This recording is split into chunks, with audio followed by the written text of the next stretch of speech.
mainkan.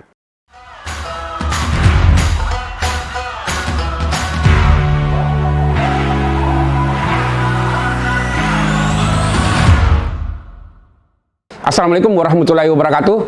Ketemu lagi di channel Bang Rusman, sebuah channel yang mengupas tentang berbagai hal, terutama kebijakan-kebijakan publik, politik, kemudian hobi, dan yang lainnya, yang tentu kita ambil dari pengalaman Bang Rusman selama menjadi politisi dan aktivis di Kalimantan Timur.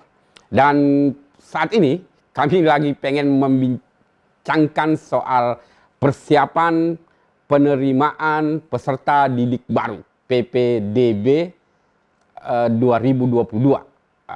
Kita tahu bahwa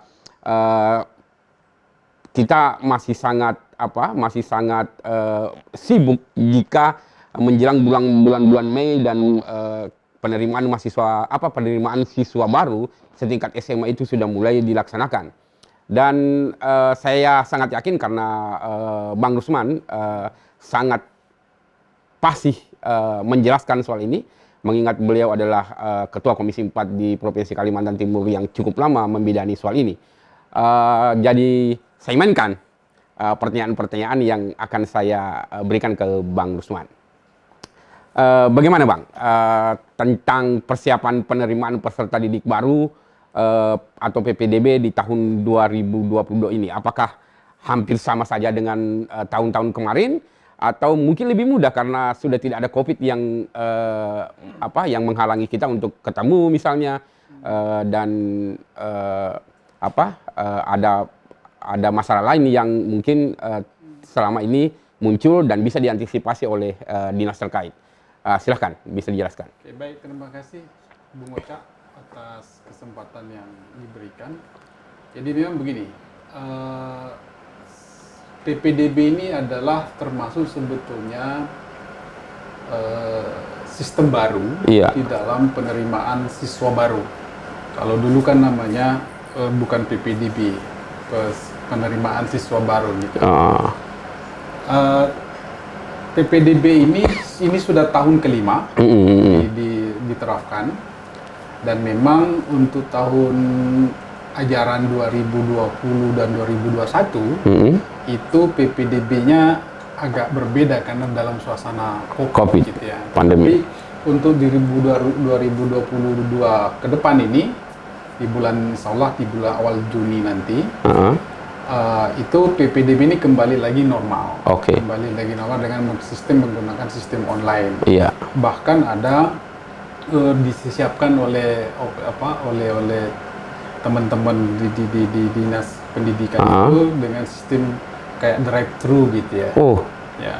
Jadi bisa ini dulu waktu di 2021 dan 2020 itu ada sistem itu. Nah, saya nggak tahu apakah ini juga disiapkan masih sesuatu itu, saya sendiri belum paham. Nah, kemarin Komisi 4 itu juga kita sudah melakukan RDP dengan teman-teman dinas pendidikan soal PPDB ini. Nah, sesungguhnya aturan teknisnya PPDB tahun 2022 itu tidak ada berbeda dibanding dengan 2021. Karena sesuai dengan instruksi Menteri Pendidikan, peraturan Menteri Pendidikan bahwa aturan main daripada PPDB untuk tahun 2022 itu tidak ada yang berubah, tetap menggunakan atau merujuk pada Permendikbud 2021 tentang petunjuk pelaksanaan PPDB. Nah, yang barangkali yang menarik di sini pada 2022 ini karena ini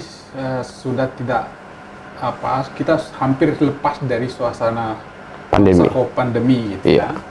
Sehingga ini memang ini, dan memang PPDB ini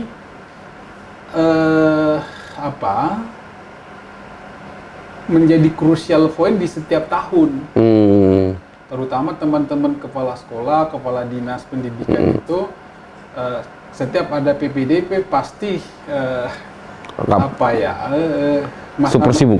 Ya, masa-masa pening kepalanya gitu. Kenapa? Karena memang begini Bung Ocha, kita harus pahami bahwa kenapa menjadi persoalan PPDB ini, karena memang terutama 2 kota, Iya. yaitu kota Balikpapan dan kota Samarinda. Samarinda. Kalau 8 kabupaten yang lain Relatif. itu relatif aman. Karena kenapa? Jumlah kelulusan siswa kelulusan setingkat SLTP menaik ke jenjang SLTA.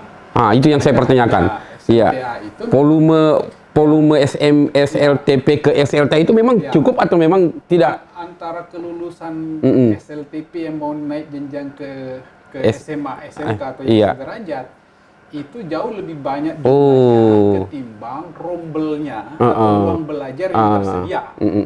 Nah, ini yang jadi persoalan. Karena memang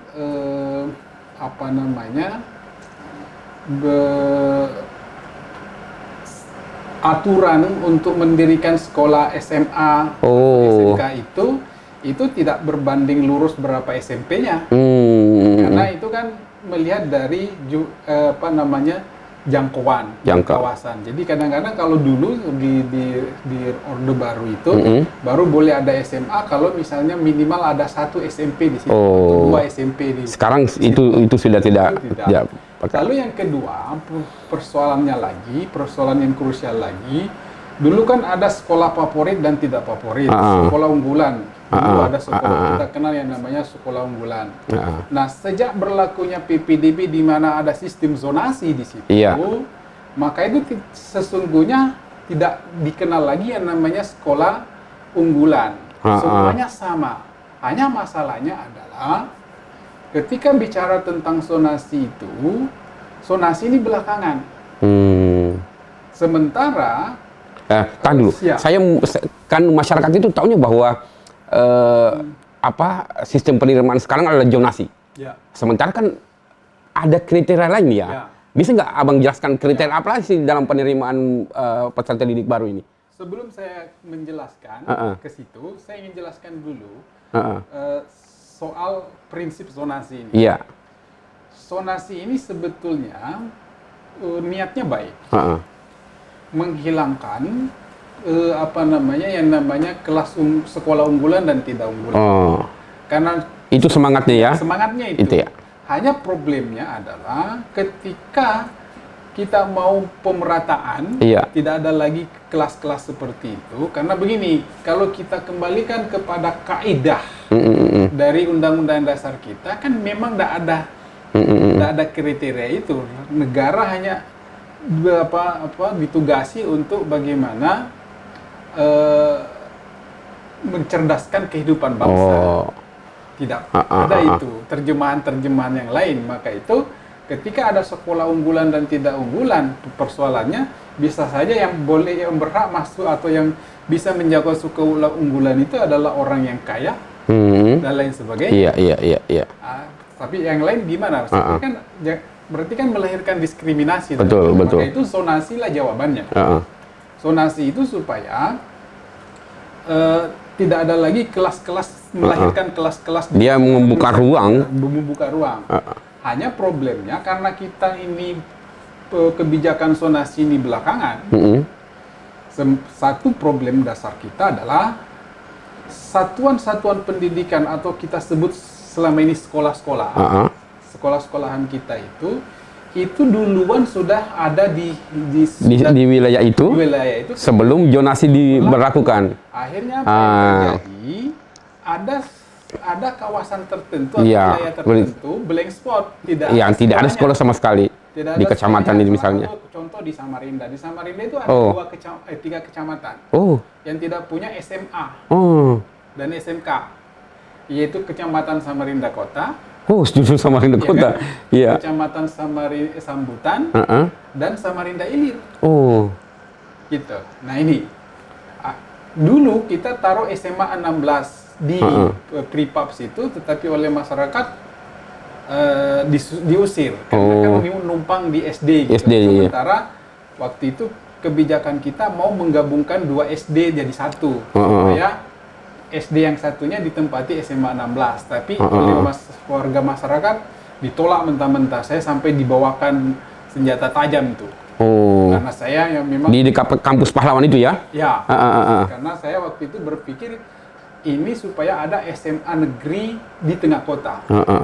Akhirnya apa yang terjadi, andalan kita hari ini hanya SMA 2. Karena SMA 1 juga sudah pindah kan? Oh iya. Kan gitu. Jadi nggak ada di kota tuh. Akhirnya apa? Sekarang bicara tentang zonasi, SMA 1, SMA 2 yang sekarang jadi beban.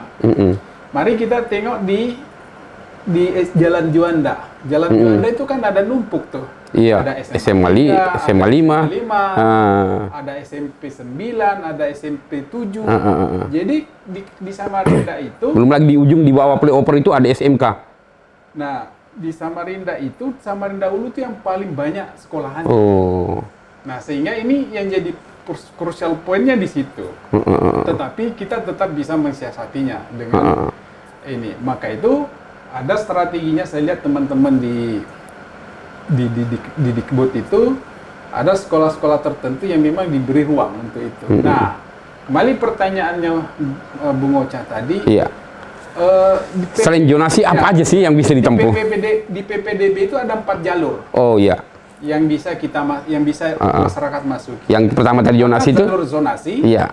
Yang kedua adalah afirmasi. Yang ketiga adalah prestasi. Dan keempat adalah perpindahan tugas orang tua.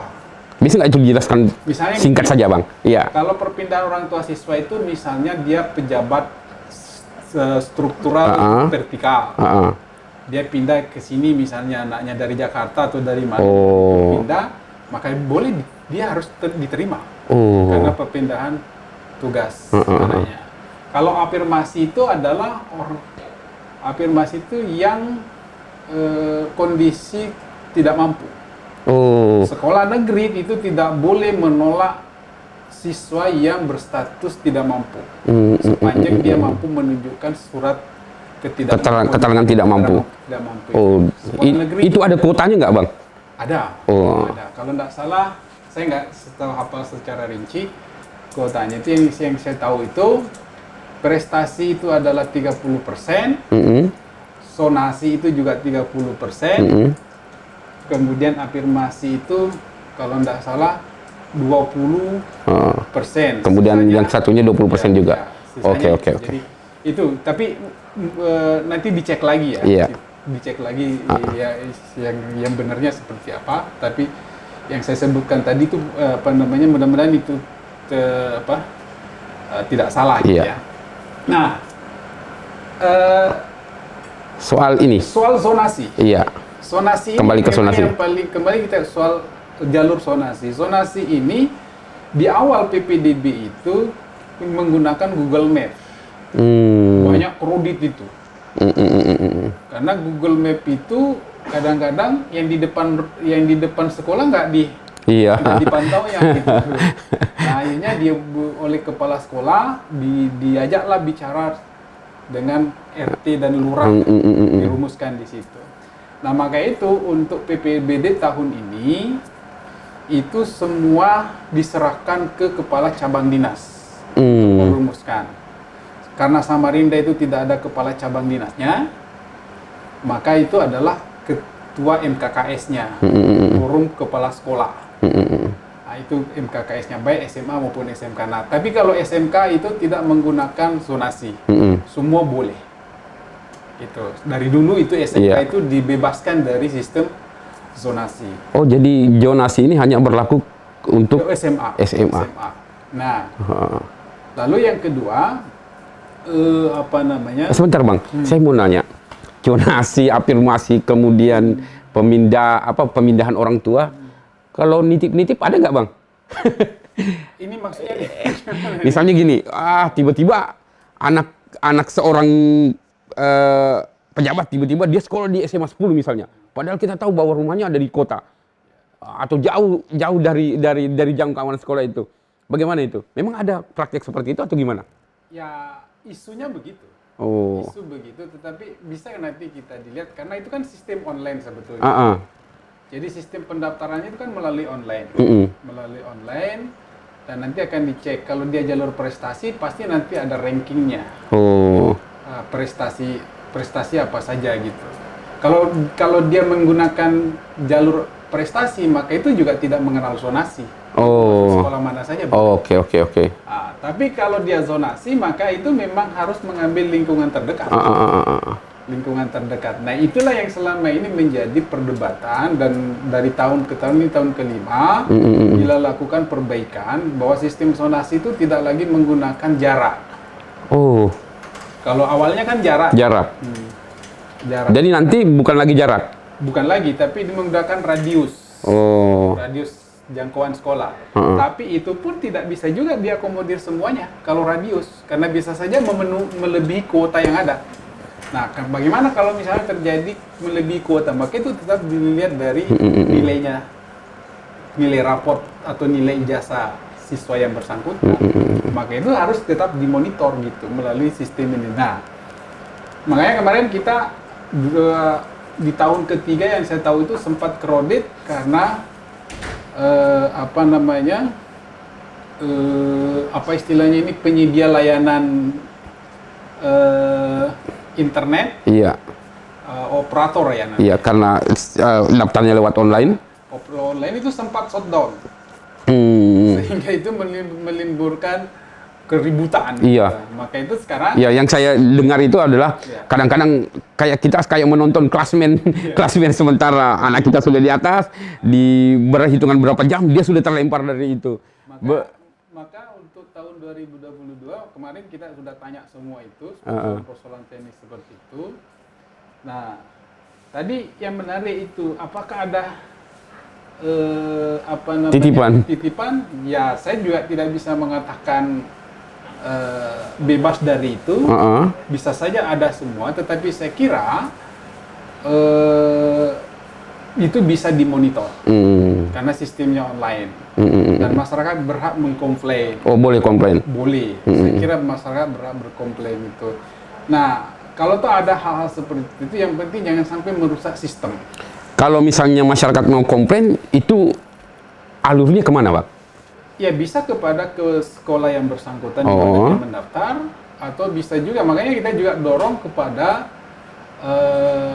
selain di sekolah yang bersangkutan di mana dia mendaftar, kita juga dorong kepada kantor cabang dinas atau kantor dinas pendidikan provinsi sendiri membuka ruang itu supaya ada ruang bagi masyarakat untuk menyampaikan komplain gitu ya. Nah, yang pasti bahwa PPDB ini tidak bisa mengakomodir seluruhnya. Iya. Karena kuota tadi itu. Karena keterbatasan ruang belajar kita. Kemudian yang kedua yang harus juga dipahami bahwa di Indonesia, di negara kita itu keberadaan sekolah swasta itu juga harus menjadi pembinaan kita. Iya. Karena kenapa? Jangan sampai semuanya diterima, mereka tidak kebagian. Karena begini. Harus dipahami bahwa Republik ini, sebelum lahir Republik ini, sekolah swasta itu sudah ada. Oh iya, iya. Bahkan kalau kita mau jujur, banyak sekolah-sekolah yang dari inisiatif swasta, masyarakat melalui pendidikan itu, betul. pondok pesantren. Kita tahu Budi Utomo lahir tahun berapa, negara ini belum terbentuk, mereka sudah, maka itu dunia pendidikan di Indonesia dia juga harus maknai itu gitu. Yang paling penting memang sekolah swasta itu memang yang harus didorong untuk memberi pelayanan yang berkualitas gitu. Soal anggarannya gimana? Apakah kan kita tahu bahwa anggaran pendidikan ini itu seperti peto ya, undang-undangnya peto, bahwa dia mau tinggi atau tidak APBD-nya maka tetap harus 20% anggaran pendidikan itu. Untuk Kalimantan Timur sendiri dan wilayah yang dijangkau oleh Dinas Pendidikan Provinsi Kalimantan Timur, bagaimana penggunaan sebaran anggaran itu, Bang? Jadi begini, kalau bicara tentang perintah undang-undang yang minimal 20% dari total APBD, ini memang sampai hari ini menjadi perdebatan yang belum berhenti. Bahkan belum ada titik temu lah. Karena kenapa? Seringkali kita berbeda pandangan dengan teman-teman di eksekutif memaknai dari mana 20% ini. Iya. Gimana cara ngukurnya, segala macam itu. Kalau pemahaman saya, Iya. berdasarkan apa yang saya yakini bahwa 20% itu adalah urusan pendidikan, bukan fungsi pendidikan. Oh. Kalau fungsi pendidikan itu bisa ada di mana-mana, di luar Dikbud. Iya, iya. Bisa ada di BPSDM, padahal BPSDM itu kan adalah untuk kepentingan birokrasi, Iya, iya. kan gitu ya. Kemudian ada di tempat lain, Iya. gitu. Misalnya bicara soal pembangunan infrastruktur pendidikan, bisa saja itu ada posnya, anggarannya di dinas Yang lain, dinas pendidikan. Nah, kalau bicara ANSI itu urusan pendidikan, sesungguhnya kita belum mencapai 20%. Oh. Paling tinggi yang pernah dicapai yang dicapai Kalimantan ini, kalau urusan pendidikan Iya. ya, itu 18%. Kalau tercapai bahkan lebih memang pernah, tetapi itu fungsi pendidikan, gitu. Bahkan kalau kita mau lagi, itu yang saya sering persoalkan ketika bahas anggaran, alokasi dari Bosnas itu juga dimasukkan sebagai anggaran pendidikan. Menurut saya nggak mestinya dikeluarin, karena itu kan jatah nasional. Tidak boleh kita hitung di tingkat, karena sementara perintah undang-undang bahwa minimal 20% dari APBD. Iya. Artinya secara berjenjang, nggak boleh anggaran nasional dimasukkan di daerah. Bagian dari daerah. Oke. Saya itu tidak seperti itu. Nah, itu seringkali dijadikan seperti itu, meskipun APBN itu juga memang harus tercatat di APBD. Tetapi dia tidak boleh dihitung bahwa itu bagian dari secara totalitas. Dia harus keluar gitu. Oke. Itu yang memang sampai hari ini masih perdebatan sengit saya dengan teman-teman TAPD biasanya. Ini kalau soal anggaran pendidikan. Nah, kalau ini? Jadi kemudian misalnya bagaimana breakdown-nya 20% itu. Kalau bicara dua urusan pendidikan, khususnya di Diknas itu biasanya ada 3 hal. Yang pertama itu adalah gaji pegawai, dalam hal ini gurunya, insentifnya dan sebagainya. Kemudian itu adalah SAPRAS, sarana dan prasarana. Kemudian yang ketiga adalah peningkatan mutu dan kompetensi. Termasuk di situ adalah PTM-nya, PBM-nya, proses belajar mengajarnya. Iya. Di situ. Jadi itu 3 komponen itu biasanya. Nah, termasuk misalnya, makanya kami dari Komisi 4 itu sekarang ini mendorong kepada teman-teman Dikbud itu supaya peningkatan kompetensi guru dan sarana dan prasarana penunjang kualitas belajar mengajar itu menjadi prioritas utama. Apalagi menjelang kita ini sekarang menjadi penyangga utama IKN. Nah, saya mau balik ke sarana dan prasarana. Tadi Abang jelaskan dengan rinci bahwa di Samarinda itu ada beberapa keterbatasan ruang belajar, terutama sekolah-sekolah yang tidak ada di beberapa kecamatan yang blank. Apakah di wilayah lain juga ada? Ada, bahkan yang paling krusial itu Balikpapan. Balikpapan itu dari jumlah sekolah negeri, baik SMA maupun SMK, itu dengan jumlah kelulusan atau potensi jumlah yang harus kita salurkan itu jauh lebih sedikit jumlah sekolah negeri. Maka itu Balikpapan yang paling krusial. Hanya ada 2 rumusnya untuk mengatasi ini. Rumus pertama, mendirikan sekolah baru. Iya. Atau yang kedua, menambah ruang belajar di sekolah-sekolah tertentu yang favorit.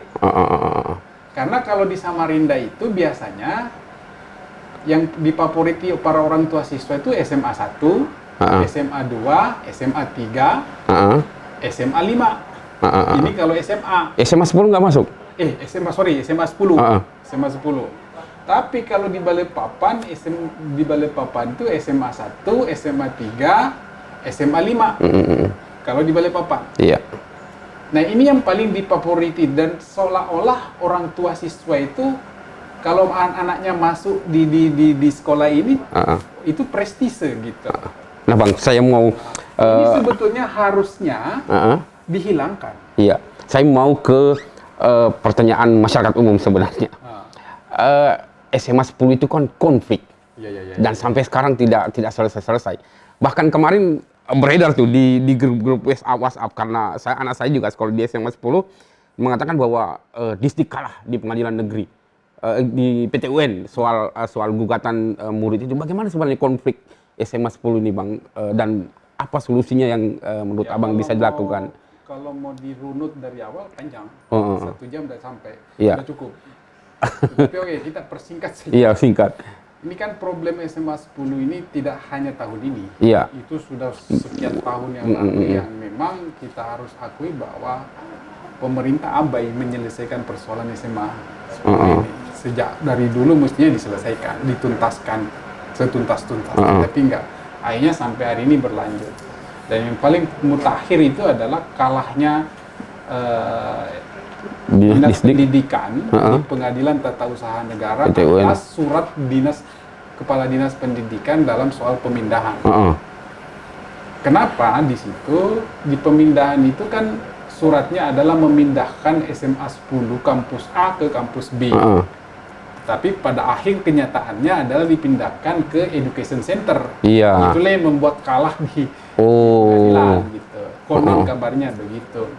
Tapi kalau saya ditanya apa sikapnya, ya kalau saya ya pemerintah harus taat hukum. Iya. Karena ini sudah putusan pengadilan, kecuali ada upaya banding hukum lain yang mengatur tentang itu, saya nggak tahu gitu. Tetapi kalau itu tidak ada, maka ya pemerintah harus taat hukum, mengembalikan status itu. Itu kalau saya ya. Tapi tentu pemerintah akan menganalisa semua itu, termasuk mungkin bisa saja menempuh jalur hukum yang lain gitu ya, upaya hukum yang lain gitu. Itu satu. Kemudian yang kedua, memang problemnya ketika SMA 10 tidak ada di seberang, apalagi SMA 10 itu meskipun itu awalnya kan gini.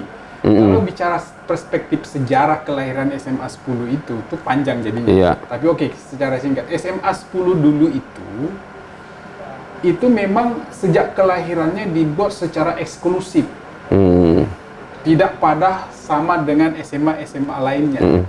Karena waktu itu zaman almarhum Pak Gubernur kita, Pak Ardan, waktu itu masa zaman booming kayu, menganggap bahwa ini kalau kita tidak tingkat membuat sekolah yang bagus dalam ada SMK di mana ini, satunya di Lojanan kalau tidak salah, hanya 3, sementara rata-rata jumlah kelulusan di 3 kecamatan itu 2.500 sampai 3.000, sementara daya tampung kita hanya 1.500. Setengahnya. Coba. Jadi memang kata kuncinya 2 saja. Satu tadi membangun sekolah baru, atau sekolah-sekolah tertentu diberi ruang yang masih memungkinkan untuk menambah ruang kelas baru untuk menjawab itu. Tapi kalau mau membangun sekolah baru, itu tidak hanya kita bicara soal bagaimana melahirkan gedungnya, tapi bagaimana gurunya. Hari ini saja Kalimantan Timur itu dihadapkan pada persoalan bahwa berdasarkan data Dapodik, guru yang berstatus PNS hingga nanti tahun 2024 sebentar lagi ini ada sekitar 5.000-an guru PNS yang akan pensiun mulai dari memasuki masa pensiun. Ya. Coba. Sementara penerimaan paling tinggi hanya 100. Kalau berdasarkan formasi 2019 hanya 100 orang. Nah, syukur sekarang ada P3K.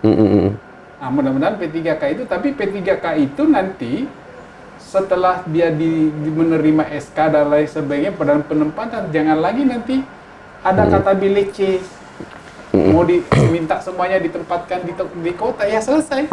Yang terakhir Bang, soal mekanisme penerimaan peserta didik baru ini. Kita pengen dengar tips-tips Abang lah, bagaimana orang tua harus berstrategi supaya anaknya bisa diterima di sekolah yang memang zonasi dia atau sistem penerimaan yang lain, sehingga mereka bisa mendapatkan sekolah yang memang diidamkan dari awal. Gimana itu? Sebetulnya begini, kalau mau ideal, pemerintah mestinya meyakinkan publik bahwa menyekolahkan anaknya dimanapun zonanya sesuai dengan zona mereka itu, bahwa kualitasnya sama dengan yang lain. Itu sebetulnya kata kuncinya. Hanya masalahnya itu tidak tergelar itu. Mindset orang ini hanya beberapa sekolah aja yang favorit. Beberapa sekolah, akhirnya semua orang mau lari ke situ. Betul. Itulah yang membuat krusial sebetulnya. Di sini masalahnya. Maka itu ke depan pemerintah harus meyakinkan publik bahwa disekolahkan dimanapun anaknya sesuai dengan zona terdekatnya, maka itu adalah sama. Maka itu ada 3 langkah konkret yang harus segera dilakukan oleh pemerintah. Pertama, distribusi guru, terutama guru yang berkompetensi berprestasi itu tidak numpuk di satu sekolah saja. Tapi memang konsekuensinya harus ada penghargaan. Harus ada reward ya. Harus ada reward. Kemudian yang kedua adalah sarana dan prasarananya harus sama. Yang membuat tidak sama selama ini karena ada sekolah unggulan dan tidak unggulan. Akhirnya orientasi pemerintah selalu di sekolah unggulan. Akhirnya ada sekolah pinggiran. Ini sebetulnya harusnya dipotong. Yang ketiga adalah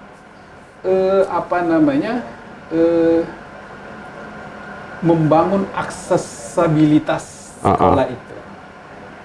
Karena begini, sistem zonasi ini sebetulnya banyak manfaatnya, Bung Ocha. Apa manfaatnya? Kalau dia di kota Samarinda, paling tidak ini ikut berkontribusi dalam soal manajemen perkotaan. Soal lalu lintas. Kita bisa bayangkan. Kalau tempatnya menumpuk, semua orang berorientasi misalnya katakanlah di SMA 2. Misalnya. Dari semua sini ngantarkan anaknya pulang, kan terjadi kredit di sini. Tapi kalau misalnya kualitas sekolah itu sama, dia tidak perlu ke kota karena dia dekat di situ, maka dia sekolahkan di situ. Pertama dia bisa menjaga anaknya, kemudian biayanya akan lebih murah. Itu sebetulnya esensi daripada sistem zonasi. Sayangnya tadi zonasi ini belakangan. Tapi nggak boleh kita mundur dengan itu semua, kita harus tata ulang. Menurut saya pelan-pelan itu. Jadi itu konsekuensinya itu, yang seperti yang saya bilang tadi. Terima kasih kawan semua. Demikian bincang kita hari ini soal mekanisme penerimaan peserta didik baru PPDB tahun 2022. Silahkan pantau terus channel Bang Rusman dan dapatkan manfaat. Mainkan.